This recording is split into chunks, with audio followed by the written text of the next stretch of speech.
Hoje eu vou falar um pouquinho sobre pesquisa com tabela benchmarking. O que significa tabela benchmarking? Tabela benchmarking serve para justamente poder olhar para a organização como um todo e comparar ali um setor, uma região, dentro da mesma tela, ou seja, dar uma dinâmica na hora da leitura do relatório, porque eu consigo colocar diferentes informações e isso permite essa comparação, seja entre um determinado setor, pode ser com uma região, e aí vai depender muito das variáveis. E eu posso ter mais de uma tabela benchmarking por relatório. Então, para fazer isso, dentro de uma visão DataViv, eu vou escolher a opção de análises avançadas, e então existe pronto uma opção para a tabela de benchmarking. Então, para isso aqui eu vou comparar, eu quero verificar os diferentes estados. Então, eu vou colocar na linha. Para medir e verificar a diferença entre eles, eu vou usar o NPS, a nota NPS como medida.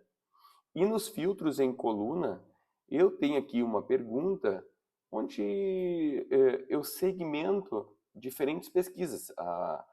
Porque eu estou tratando aqui de uma pesquisa de avaliação, então tem avaliação ali do setor de vendas, da assistência técnica, do suporte, enfim.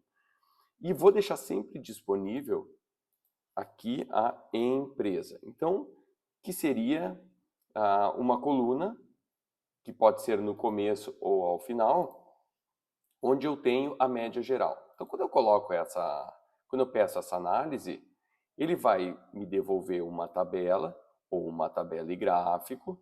Neste caso aqui eu vou tirar o gráfico para ficar mais simples a apresentação, onde eu tenho em uma coluna toda a empresa e na outra, por enquanto, repetindo a empresa.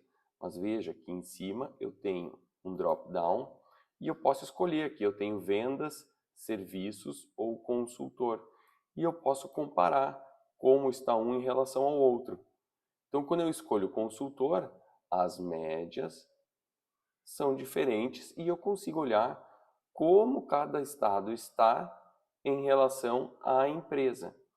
Nessa pesquisa benchmark, inclusive, eu posso acrescentar essa mesma pergunta de pesquisa para segmentar N vezes. E isso vai permitir que eu compare, e aí eu posso utilizar diferentes variáveis.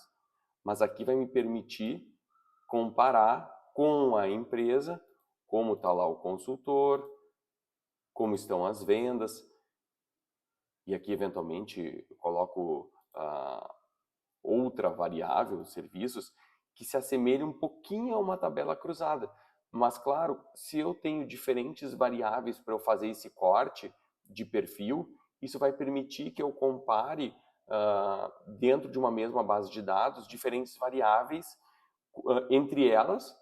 Então, para realmente poder ter uma tabela comparativa, ou então, no meu caso, como eu deixei aqui, uma coluna de empresa, onde eu posso verificar e dar essa dinâmica de como está cada um em relação à média geral da empresa. Então, a tabela benchmarking é um recurso muito útil para eu poder fazer essas avaliações comparativas.